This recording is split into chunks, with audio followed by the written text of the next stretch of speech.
Back with greatest common factors here, and now we're looking at finding the greatest common factor from a list of terms. We did a list of integers in the last video. This time we're going to look at a list of terms. And basically, remember, a term usually will have a variable included in it, as we refer to them in polynomials. So, if we think about this from terms, to give you a little brief introduction, if we wanted to say what's the greatest common factor of x squared, x cubed, and x to the 7th. Well, we know x squared is equal to x times x cubed is x times x times x. Why do I have to do x7? X to the 7th, x times x times x times x times x times x times x. Okay. So again, just like before, when we were factoring numbers, now that we're factoring variables, all we want to do is find what's common here. Well, everybody has 1x, and everybody has 2x, but that's it. So the greatest common factors here would be x times x, which is equal to x squared. Okay? Now,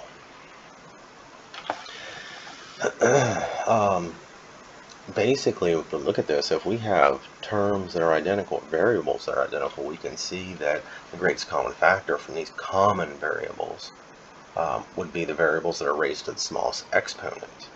However, that won't always be the case because sometimes, we have to have the same terms and such. So let's think about this. Let's see. Let's look at a couple lists of terms here. We'll work through some situations where we have to find the greatest common factor of them. First one we'll do 6x squared as a term. And then we have 10x cubed. And then we have negative 8x. So really the best thing we can do is break all these down. We can look at 6x squared. If we break this down, we have 3 times 2 times x times x. Okay, 10x cubed. If we break this down, we have 5 times 2 times x times x times x.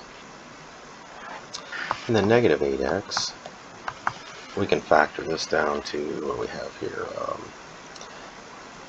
We'd have to go negative 2 times 2 times 2 times x.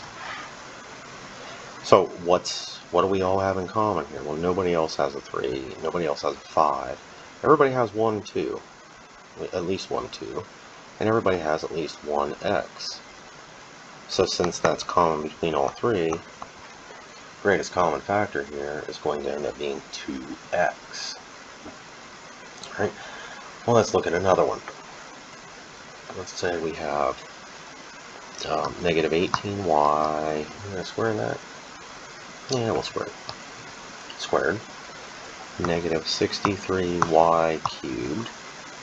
And 27y to the 4th. Now, the other thing we can do here with these negatives, I should have done it in that one, as we can. So negative 1 is a factor. But now we have 18 will be 3 times 3. Let's take this out for me. 3 times 3 times 2 times y times y. Now negative 63 y cubed would be negative 1 again, multiplied by, let's see, it's 9 times 7. So 3 times 3 times 7 times y times y times y. And then 27y to the 4th would be, let's see, 3 times 3 times 3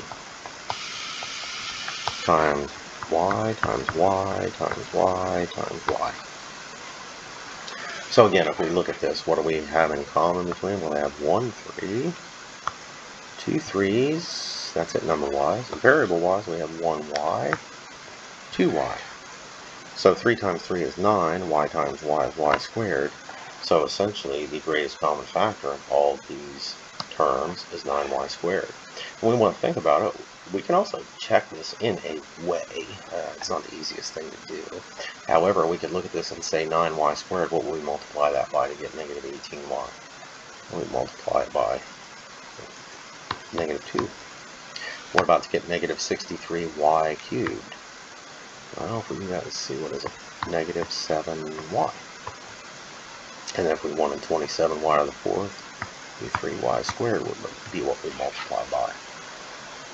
So, hopefully, the greatest common factor isn't a terrible or difficult thing to do. It's just sometimes getting used to it can take a bit of effort, especially if we're not used to working with it in terms of variables.